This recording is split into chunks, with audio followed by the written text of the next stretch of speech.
47ला स्वातंत्र्य मिळालं आणि 2च वर्षांनी ज्येष्ठ स्वातंत्र्य सैनिक वी.स. पागे यांच्या मनात आलं स्वराज्य तर मिळालं सुराज्याचं काय। आपल्या भारतातल्या गरीबाला जर का हक्काचा रोजगार मिळायचा असेल, त्याच्या पोटाचा प्रश्न सुटायचा असेल आणि ते पण त्याला स्वाभिमानाने जगायचं असेल तर रोजगाराचा हक्क हा त्याला मंजूर झालाच पाहिजे। आणि त्यातूनच जन्माला आली रोजगार हमी योजना। अर्थात 72च्या दुष्काळात महाराष्ट्रामध्ये ती महत्त्वाचं साधन ठरली। महाराष्ट्राने रोजगार हमी योजनेचा कायदा पहिल्यांदा केला। यूपीएच्या माध्यमातून महात्मा गांधी राष्ट्रीय रोजगार हमी योजना हा कायदा झाला। या योजनेच्या नावात जरी योजना असली तरी प्रत्यक्षामध्ये हा कायदा आहे गरीबातल्या गरीबाला स्वाभिमानाने रोजगार मिळवून देण्याचा। मागेल त्याला काम आणि कामाप्रमाणे दाम हे या योजनेचं बलस्थान। जाणून घ्या की प्रत्यक्ष या योजनेमुळे काय काय फरक पडलेला आहे। चंद्रभाऊ, तुम्ही इतक्या वर्षापासून ग्रामीण आदिवासी भागामध्ये काम करताय, तुम्हाला इतर योजनांपेक्षा रोजगार हमी वेगळी का वाटते? कारण रोजगार हमी योजना ही अतिशय गरीबातल्या गरीबाच्या फायद्याची आहे। मुलांची गळती होती जिल्हा परिषद शाळेत, तर ती गळती थांबलेली आहे आतापर्यंत। आणि अल्पभूधारक शेतकऱ्यांचे जीवनमान उंचावण्याचं खास काम ही रोजगार हमी योजना करत असते। मुलांची गळती थांबलेली आहे म्हणजे सर्वात महत्त्वाचं म्हणजे ग्रामीण आदिवासी भागात होणाऱ्या स्थलांतर रोखण्यासाठी रोजगार हमीचं एक महत्त्वाचं काम पाहिलं जातं। स्थलांतरावरती रोजगार हमी एक अशी उपाययोजना ठरलेली आहे। पूर्वी लोक शेतीचा सीझन संपला की लगेच आपलं गठोडे बांधून कुठेतरी शहराच्या ठिकाणी रोजगारासाठी निघून जायचे। त्याच्यामुळे आपली मुलांचं आपल्या जनावरांचं त्यांना म्हणजे विसर पडायचा की शाळेकडे लक्ष नाही, त्याच्यामुळे नुकसान व्हायचं। ह्या रोजगार हमीमुळे गावातल्या गावात लोकांना मजुरी मिळाल्यामुळे स्थलांतराचं प्रमाण नक्कीच कमी झालंय आणि मुलांचं पण शिक्षणाचं प्रमाण वाढलंय। त्याच्यामुळे पुढल्या पिढीला विकासाची संधी मिळालेली आहे रोजगार हमीमुळे। हे एक महत्त्वाचं आहे कारण का स्थलांतर हे ग्रामीण आदिवासींसाठी अत्यंत मागे खेचणारा असा एक प्रश्न होता ज्याच्यातनं रोजगार हमीने उत्तर शोधलेलं आहे। आजी, तुम्ही सांगत होता गावामध्ये काम नसेल तेव्हा बाहेर जाता कामासाठी, तेव्हा काय काय अडचणी येतात? लहान मुलं आम्ही संघ जेवून जातोय म्हणजे त्यांची शाळा मोडते, आणि जनावराला याळव पाणी भेटत नाही, याळव त्यांना वैरण भेटत नाही, मग मुलांची शाळा राहू जाते ना, मग मुलासंग नेली म्हणजे मग शाळा त्यांना कशी काय भेटल। आणि एक तर आमच्या गावात इतकी अडचण आहे का पाणी आम्हाला लय लांब यायला तलावा लांब जातोय, पाणी आम्हाला भेटत नाही आणि म्हातारे बायांनी एक हांडा भरून पाणी घेऊन येवत नाही। गावात रोजगार नसेल तेव्हा आजी तुम्ही काय करता? नाशिकला जातोय, जाऊन नाक्यावर राहतोय, मग याचं कामधंदा करायचं, रस्त्यावर राहायचं। मग तिला रस्त्यावर येळोवेळी नाही जेवण भेटत नाही, काही नको येळोवेळी फाटा भेटत नाही, त्याला राकेट भेटत नाही। मग कसंही पण ते करून खात्यात, कोणी असे ठेकेदार आले म्हणजे मग जावं लागत आहे। ते टायमाला आले ते टायमाला जाते, नाही आले त्या बिराडावर राहते।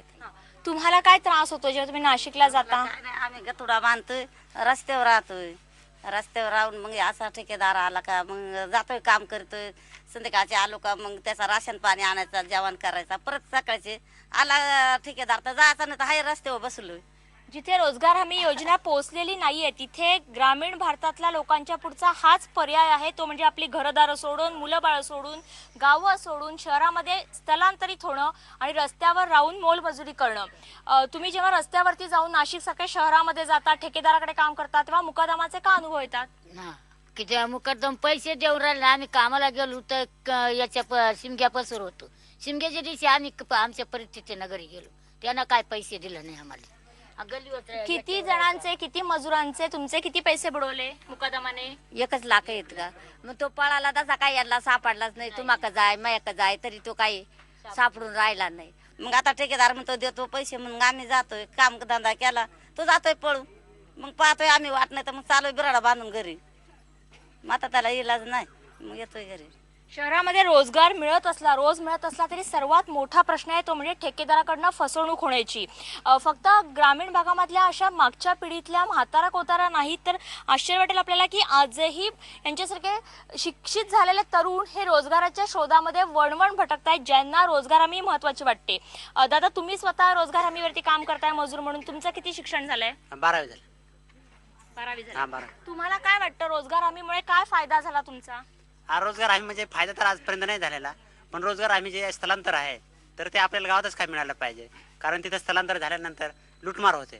आता जरी ठेकेदार समजा आपले पैसे बुडवतो आणि ठेकेदाराने जरी पैसे दिलेत तरी समजा गाडीत मारताना पाकिट मारो वगैरे ते राहतातच तिथं, म्हणजे तिथं आता 2-3 नाके जे आहेत नाशिकमध्ये, तर तिथे कित्येकच लोकांचे पैसे म्हणजे काम करून ज्यांना मिळाले त्यांच्याकडून लुबाडले गेलेले आहेत. म्हणजे खिसा मारणं, पाकिट मारणं हे पण धंदे चालू आहेत नाशिक हे शहरामध्ये. सगळं शहरामध्ये त्रास होतो आणि त्याचा गावामध्ये स्थलांतरित झाल्याचा इथे गावावरती काय परिणाम होतो? स्थलांतरित झाल्यानंतर गावात परिणाम म्हणजे मुलं शाळेत जे असतात त्यांना शाळा सोडून बरोबर घेऊन जावं लागतं आणि जी जनावरं राहतात ती जनावरं विकून टाकावी लागतात, कारण पर्यायच नसतं आपल्या माणसांपुढे. दादा, तुमचं किती शिक्षण झालेलं आहे? माझं BA कंप्लीट झालेलं आहे. गावामध्ये गाव पातळीवर जे कृषी खात्याकडून काम झालं, दगडी बांधांचं काम झालं, त्याच्यामध्ये आम्ही काम केल्यानंतर त्यांना विचारलं की याचं रेट वगैरे काय आहे, आम्हाला परवडलं पाहिजे अशा दृष्टिकोनातून जेव्हा यात्रा होती, म्हणजे आमच्या इकडे जी होळीची यात्रा आहे ती महत्त्वाची असते आणि त्याच्यासाठी लोक काम करून पैसे कमवत असतात, त्यावेळेस त्यांनी काम काढलं. त्यावेळेस जे दगडी बांध झाले त्याच्यामध्ये त्यांनी माप वगैरे व्यवस्थित घेतलं, पण जे घनमीटर आहे ते काही त्यांनी आम्हाला सांगितलं नाही. त्याच्यामुळे लोकांना मजुरी 70 ते 75 रुपये पडली. त्याच्यामुळे त्यांच्यावरती नाराजी झाली. यासाठी त्यांनी हे केलं होतं की वरून आम्हाला GR दाखवा, पण त्यांनी दाखवादाखवीचे काही काम केलं नाही. सरळ त्यांनी पेमेंट फक्त त्याप्रमाणे रेटप्रमाणेच वाटप केलं. तुमची काय अपेक्षा होती की तुम्ही नोकरी कराल, तुम्हाला कुठेतरी नोकरी मिळेल, कामधंदा मिळेल, त्याचे प्रयत्न केले आणि आता मग रोजगार हमीवर काम करताय? सामान्य माणसांसाठी थोडंफार की त्यांना काम मिळावं याच्यासाठी पण आम्ही त्याच्यामध्ये प्रयत्न करतो की आपल्या गावातील जी खेड्यांची आर्थिक परिस्थिती आहे ती सुधारावी. शेतकरी, शेतमजूर यांची सुद्धा आर्थिक परिस्थिती सुधारावी याच्यासाठी आम्ही की आपल्या रोजगार हमीतून त्यांना कामं मिळवून देण्यासाठी सुद्धा आम्ही आता काम करू राहिलो आणि स्वतः त्याच्यामध्ये काम करू राहिलो. रोजगार हमी इतकी चांगली योजना असून पोहोचत का नाही लोकांपर्यंत? गाव पातळीवर आपण रोजगार सेवक नेमलेला आहे, त्याच्यानंतर ग्रामसेवक आणि त्याच्यानंतर जे वरचे अधिकारी आहेत की या वरच्या अधिकाऱ्यांकडून ग्रामसेवकपर्यंत जी माहिती येते ती माहिती जी गावांपर्यंत पोहोचवायची ती आपले ग्रामसभेमार्फत काही पोहोचवत नाही आणि त्याच्यामुळं लोकांना जॉब कार्ड वगैरे काहीच माहीत नाही आणि त्यांचं काय म्हणणं आहे की जॉब कार्ड असल्याशिवाय काम देऊ शकत नाही आणि कामाची मागणी केली आपण, ज्यांनी कामाची मागणी केली तरच त्यांना काम मिळू शकते. आणि अशिक्षित जो मजूर वर्ग आहे त्यांना जर लिहिता वाचता येत नाही, काही मागणीच करता येत नाही, ते तोंडी मागणी करतात आणि काम आम्हाला मिळावं म्हणून ते सांगतात, पण नंतर ग्रामसेवक त्यांना काय म्हणतो, तुम्ही तोंडी मागणी केलेली आहे तर तुम्हाला काम देऊ शकत नाही. मग यांनी काय, ह्या मजुरांनी काय करावं, ज्यांना लिहिता येत नाही त्यांनी कामाची मागणी कशा प्रकारे करावी? आता आम्ही 91 लोकांची मागणी केली कामाची, परंतु काम तर मिळालं नाहीत. पण काम न मिळाल्यानंतर बेरोजगार भत्ता असा एक नियम आहे शासनाचा, नंतर बेरोजगार भत्त्याचे फॉर्म भरले तरी मिळालं नाही आणि ते म्हणतात जॉब कार्ड नाही. लोक काम करतात, काम केल्यानंतर त्याची मजुरी फक्त गावामध्ये 40 जॉब कार्ड आहेत आणि 40 जॉब कार्ड म्हणजे आपण जरी काम केलं तरी मजुरी आपल्याला रोख स्वरूपात मिळते, म्हणजे खात्यावरती बँकेत किंवा पोस्टात मिळत नाही. हा एक मुद्दा आहे. आणि ज्यांच्या विहिरी चालू आहेत त्या विहिरीवाल्यांचे सुद्धा जॉब कार्ड नाही, त्यांना मजूर पैसे मिळतात पण त्यांना त्यांचे जॉब कार्ड नाही, खाते नंबर नाही. अशा प्रकारे मग शेतकऱ्यांची लुबाडणूक पण होते. योजना सुरू झाल्यावरती सर्वात पहिलं टार्गेट सरकारचं जे होतं ते म्हणजे सर्व मजुरांना गावामध्ये ज्यांना ज्यांना कामाची मागणी आहे त्या सर्वांना जॉब कार्ड उपलब्ध करून देणं. आज 6 वर्ष उलटली, 7 वर्ष उलटली तरी सुद्धा जॉब कार्ड पोहोचलेली नाहीयेत. तुम्हाला काय वाटतं की रोजगार हमी योजना ही कितपत महत्वाची आहे आणि प्रत्यक्ष अडचणी काय येत आहेत? मी प्रत्यक्ष स्वतः काही फॉर्म भरले पण ते म्हणे चुकीचे निघाले. मला एक असं म्हणायचं आहे का त्याला जबाबदार मी एक सरपंच किंवा ग्रामसेवक, रोजगार सेवक आपण जे नेमलेत त्यांना मी असं जबाबदार धरेन का लोकांपर्यंत ते व्यवस्थित माहिती पोचवत नाही. ते काय करतात समजायचं, त्या ग्रामसेवक किंवा रोजगार सेवकाचं जे काम आहे का जॉब कार्ड फॉर्म भरणे किंवा काही असं, तर जर एखाद्याला त्यांनी सांगितलं का बाबा तुझं जॉब कार्ड फॉर्म भर, तर त्या रोजगार सेवकाला किंवा ग्रामसेवक सरपंचाला असं वाटतं का मी याच्यावर काहीतरी एक उपकार करतोय, तो त्याची जबाबदारी भुलून जातोय. तो असं नाही समजून घेत का ह्या लोकांचे यांना रोजगार मिळायला पाहिजे किंवा त्यांना काहीतरी गावातच काम मिळायला पाहिजे. असं जेव्हा तो करतो तेव्हा तो त्याची जबाबदारी भुलून जातो. अजूनही 6-7 वर्षापूर्वी जी जॉब कार्ड लोकांची काढायला पाहिजे होती ती जॉब कार्ड अद्याप काढलेली नाहीये. जिथे जॉब कार्ड पूर्ण काढून झालेली आहे तिथे कामाबद्दलचा अनुभव काय आपण विचारूया. काय तुमचा अनुभव आहे की कायदा असा म्हणतोय की मागणी असेल तर 15 दिवसामध्ये काम निघालं पाहिजे, तुमच्या गावाचा काय अनुभव आहे? मागणी करून काम काढतात, मग ते थोडंफार मालकीत न जातं किंवा एखाद्या राबीत न जातं. राबीत न गेलं का फारेसवाले तिथे लोक काम करत असताना पण ते काम बंद करतात आणि त्यांचे हत्यारं पण जप्त करतात. मग ते लोक परत गावात येऊन परत म्हणतात आम्हाला काम पाहिजे. तर मग शासनाचे लोक म्हणतात आम्ही तुम्हाला काम देतोय आणि एकीकडे शासनच काम बंद करतंय. तर मग हे गरीब रोजगारांनी काय करावं? आणि मग परत येऊन आपल्या घरी येतात, परिस्थिती जशी आहे तशीच राहते परिस्थिती. कायदा सांगतो मागेल त्याला काम. लोकांनी कामाची मागणी केल्यानंतर 15 दिवसामध्ये काम उपलब्ध करून दिलं पाहिजे. हा त्यांचा हक्कच आहे असं कायदा म्हणतो. सरकारी यंत्रणेने ते काम उपलब्ध करून दिलं पाहिजे आणि काम झाल्यावरती 15 दिवसामध्ये मजुरी ह्या सर्व लोकांच्या हातात पडली पाहिजे. मात्र प्रत्यक्षात काय दिसतं पाहूया पुढल्या भागात, पण त्याआधी घेऊया एक ब्रेक. पहा फक्त IBN लोकमत.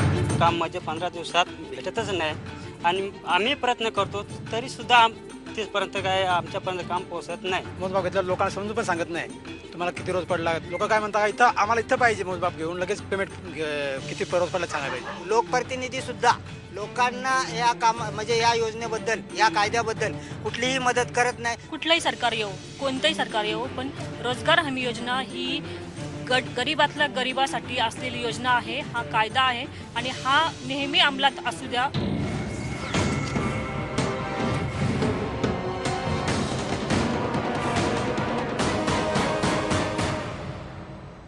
तर कोणत्याही कल्याणकारी योजनेसारखी ह्या योजनेमध्ये उपकाराची भावना नाहीये. तर ज्याला काम करण्याची इच्छा आहे, ज्याला कामाची गरज आहे, रोजगाराची गरज आहे, त्याला रोजगार मिळायला पाहिजे. हा हक्क ह्या योजनेमध्ये ह्या कायद्यानं मंजूर केलेला आहे आणि तसा रोजगार उपलब्ध करून देणं ही सरकारची, देशाची, देश चालवणाऱ्या सत्ताधाऱ्यांची जबाबदारी मानली गेलेली आहे.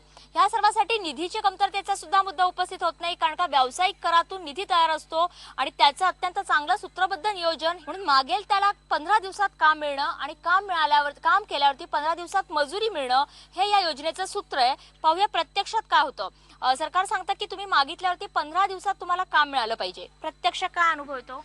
प्रत्यक्ष म्हणजे असं सांगायचं झालं तर काम म्हणजे 15 दिवसात भेटतच नाही आणि आम्ही प्रयत्न करतो तरी सुद्धा तिथपर्यंत काय आमच्यापर्यंत काम पोहोचत नाही.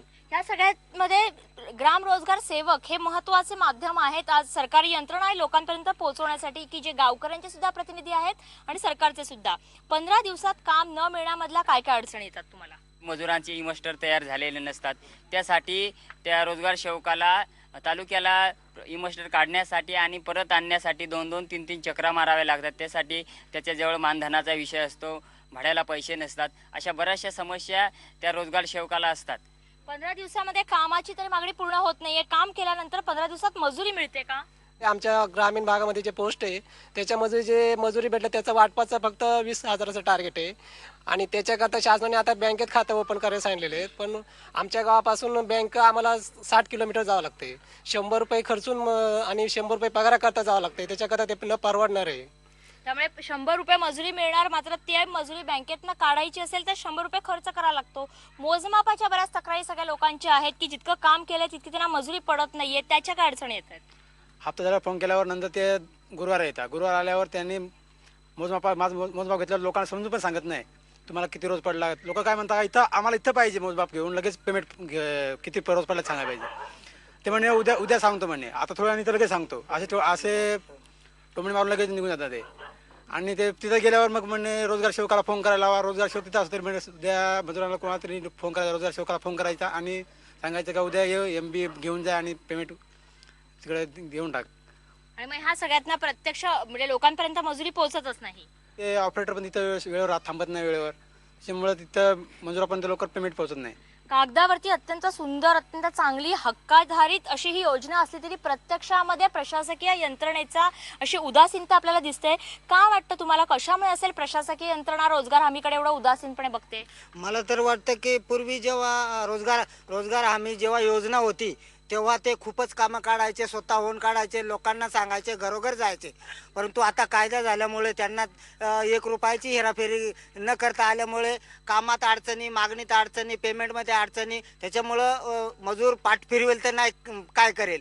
जर मागून महिनाभर वाट पाहून जर रोजगार मिळत नसेल तर तो उपाशी राहू शकत नाही.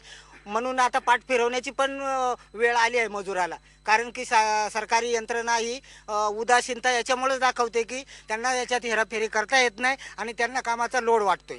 जे लोकप्रतिनिधी आहेत ते तुम्हाला इथे ह्याच्या बाबतीत रोजगार हमीच्या बाबतीमध्ये मदत करतात का? स्थानिक आमदार, खासदार? आतापर्यंत कुठं ह्या प्रतिनिधींची कधी मदत दिसलीच नाही. साधा गावातला जो सरपंच आहे त्यांनी केली पाहिजे, परंतु तो पण या योजनेकडे तो पण लोकांना सांगतो की या योजनेत काय परवडत नाही, तुम्ही कशाला मागणी करतात, सरळ आपलं कुठेतरी ठेकेदाराकडे जायचं, तिथं तुम्हाला कन्फर्म म्हणजे ठरलेली मजुरी मिळते, त्याच्यामुळं तुम्ही तिकडे जा असे हे प्रतिनिधी लोकांना सांगतात. त्यामुळे लोकप्रतिनिधी सुद्धा पोहोचवत नाहीयेत. वैयक्तिक लाभाच्या योजना हा या रोजगार हमी कायद्यातला एक महत्वाचा घटक आहे की ज्याच्यामध्ये शेतकरी आपल्याच शेतावरती व्हॅल्यू एडिशन करू शकतो. तुम्ही तुमच्या शेतावरती रोजगार हमीमधनं विहीर खोदता आहे, तुमचा अनुभव काय आहे?